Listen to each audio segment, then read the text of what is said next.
as a political commentator, and frankly, as a former White House official, I used to think I knew a lot about how America picks a president.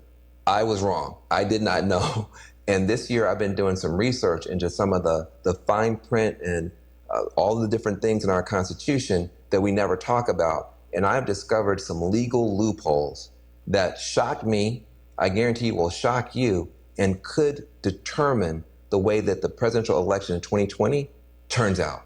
For instance, did you know that under our Constitution, a presidential candidate could actually lose the popular vote, fail to get a majority in the Electoral College, refuse to concede, manipulate hidden mechanisms in our government, and still get sworn in as the President of the United States of America? That's a true fact. I know it sounds like some crazy House of Cards episode, and I wish it was, because then we could just change the channel. But I just described to you a real world, real life possibility that could occur this year, the year I'm talking, in 2020, or in some other year if we don't fix some of these glitches in our system. So if you think, though, that the American people's choice in a US presidential election should actually be sworn in to become president of the United States, please pay attention to this talk. I'm going to teach you how to stop a coup, okay? Now, where to begin? All right, how about this? It turns out that one of the main safeguards of US democracy is not in the Constitution at all. It's not in the law at all. It's actually just a little tradition, it's a little custom. And yet, this one voluntary gesture is one of the main reasons that you almost never have riots and bloodshed and strife after a US election. What I'm talking about is a concession speech, okay? It's ironic. It's the one speech no presidential candidate ever wants to give, and yet it is that public address that is most important for the health and the well-being of our nation. It's that speech, when a presidential contender gives it, it's after the advisors come and the media tells them, look, you're not gonna get enough votes to be able to hit that magic number of 270 electoral college votes. You're just not gonna get there. At that moment, you don't think about this, but the fate of the entire republic is in the hands of a single politician and their willingness to walk out there and stand in front of their family and stand in front of the cameras and stand in front of the whole nation and say, I am conceding the race voluntarily. Thank you to my supporters. The other person has won now. Congratulations to them. Let's unite behind them. Let's move on. Let's be one country. God bless America. You've seen it 1,000 times. Make no mistake. This is a remarkable tradition in our country because at that moment, that candidate still has at her command a nationwide army of campaign activists, of diehard partisans, tens of thousands of people. They could just as easily take up arms, take to the streets, they could do whatever they want to. But that concession speech instantly demobilizes all of them. It says, hey, guys, stand down. Folks, it's over. Moreover, that concession speech helps the tens of millions of people who voted for that person to accept the outcome. Acknowledge the winner, however begrudgingly, and then just get up the next morning, go to work, go to school, maybe disappointed, but not disloyal to America's government. And even more importantly, that concession speech has a technical function in that it kind of allows all the other steps that our Constitution requires after the voting. And there are a bunch of steps, like you got the Electoral College that's got to meet, you've got Congress has got to ratify this thing, you got inauguration to be had. All that stuff can just move ahead on automatic pilot because after the concession speech, every subsequent step to either reinstate the president or elevate a new president just happens on a rubber stamp basis. The Constitution requires it, but it's a rubber stamp. But we sometimes forget, candidates do not have to concede. There's nothing that makes them concede. It's just a norm in a year in which nothing is normal. So what if a losing candidate simply refused to concede? What if there is no concession speech? Well, what could happen might terrify you. I think it should. First, to give you the background, let's make sure we're all on the same page here. Let me give you this analogy.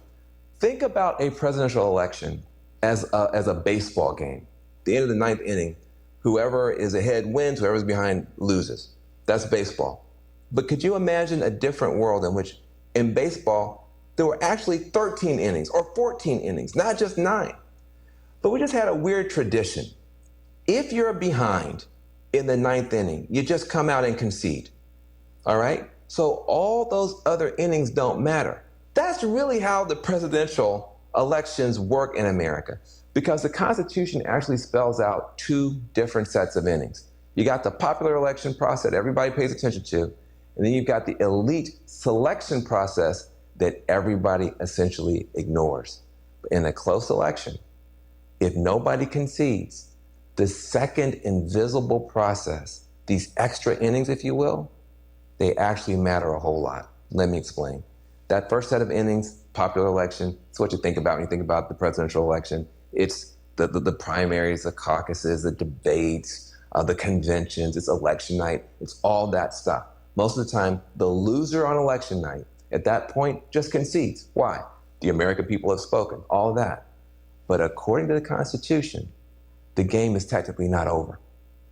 After the cameras go away, after the confetti swept away, the Constitution requires this whole other set of innings, these elite selection process stuff, and this is all behind closed doors, it's among government officials, and this process goes from the end of the vote counting in November through December, all the way into January. You just never think about it because for so many generations, these extra innings haven't mattered much because the election night loser just concedes. So this other stuff's just a formality. Even in 2000, Vice President Al Gore gave up as soon as the Supreme Court ordered an end to the vote counting. Gore did not continue the fight into the state legislatures, into the Electoral College, into Congress. He didn't try to discredit the results in the press. Frankly, he didn't send his supporters out into the streets with protest signs or pitchforks or long guns. As soon as the court said the vote count is done, he just conceded to George W. Bush. Because that's what we do. That's just kind of how we do things around here. You don't fight in the extra innings until maybe 2020, when one major candidate is already saying he may not accept the results of the vote counting. Curse you 2020. So what could happen instead? Instead of conceding, a losing candidate could launch a ferocious fight to grab power anyway, or to hold on to power anyway. In the courts, yes, but also in the state houses, electoral college, even in Congress. They could file, for instance, dozens of lawsuits attempting to block the counting of millions of mail-in ballots, saying they should all be thrown out, they're all fraudulent. Then they could demand that the states refuse to certify the election because of all this alleged fraud or interference from a foreign power, or the loser's party could send a rival slate of electors to the Electoral College or to Congress and say, no, we're the real electors, and create a whole situation with that. Any of this stuff could create such a mess in the Electoral College and the Congress that the whole matter just winds up in front of the House of Representatives for the first time since the 1800s. Now, here's where it gets totally crazy. If the presidential election winds up in the Congress, in the House of Representatives, they don't have to pay any attention at all to the popular vote or the electoral vote. It's like the election never happened. And then it gets even crazier. The final tally in the House is taken not by delegate, but by delegation. In other words, individual Congress people don't get to vote. It's done by states. Now, get your head wrapped around this. In 2020, the majority of Americans live in blue states, but there are more red states. So there's a possibility that the Republicans in the House of Representatives could just anoint their candidate to be president, even without the popular vote or a majority in Electoral College. That could happen. Now, some people would call that outcome a perfectly legal, perfectly constitutional coup against the very idea of majority rule in the United States. That is possible under our Constitution, and it could happen this year. So what can you do about it? Okay, now keep in mind, if the margin of the victory is so massive, it's truly massive, the losing candidate's political party is going to walk away and just let their leader go down. Nobody's going to risk a constitutional crisis to save somebody who is super unpopular. But if the race is close, all bets are off. And then the fight could continue long past election night.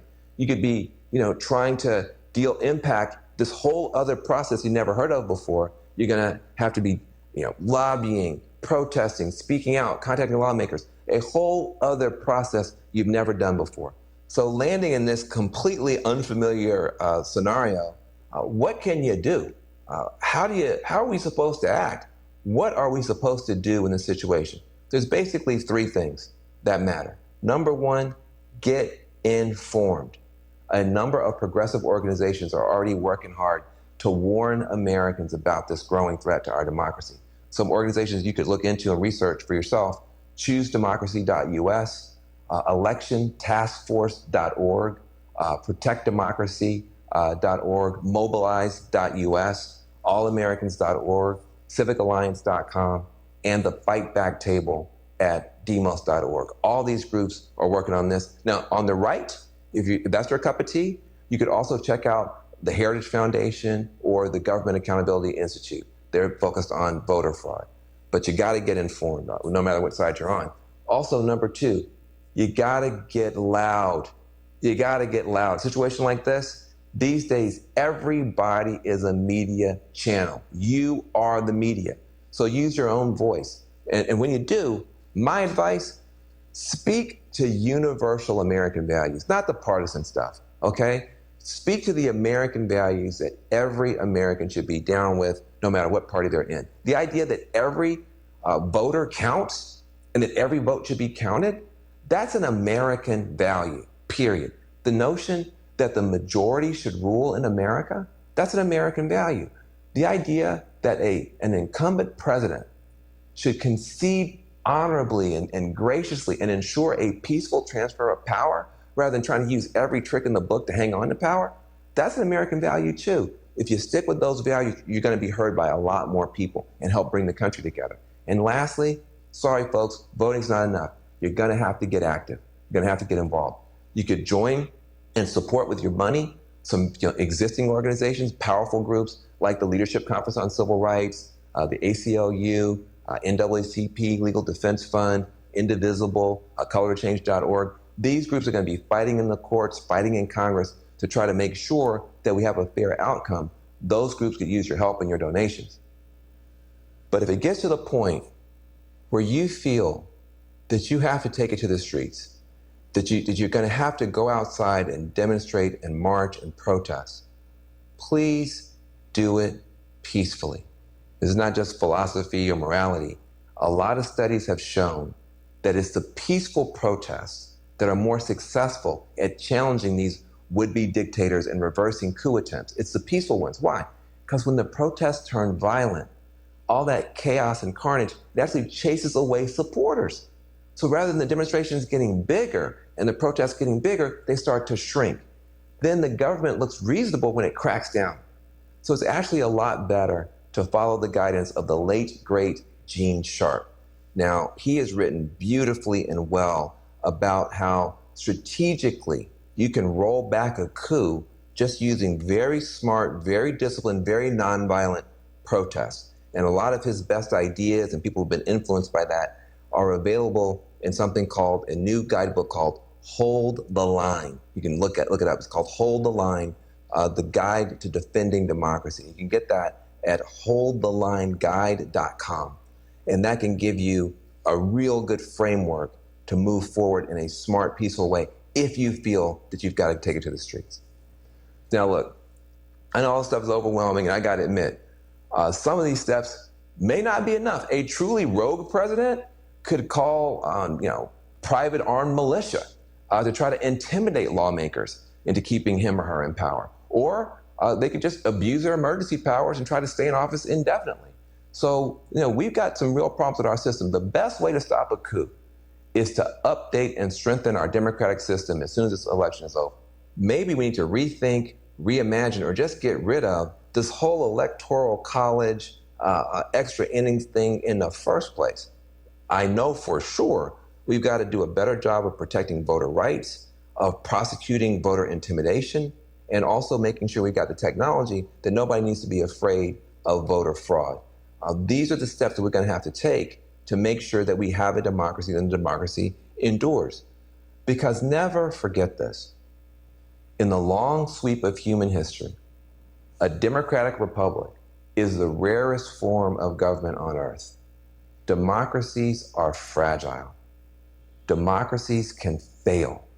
And what citizens do or fail to do in a moment of crisis can determine the final fate of government of, by, and for the people. So let's do our best, vote, but this time we got to stay vigilant and active. Even after the ballots have been counted, we got to stay active all the way through to Inauguration Day.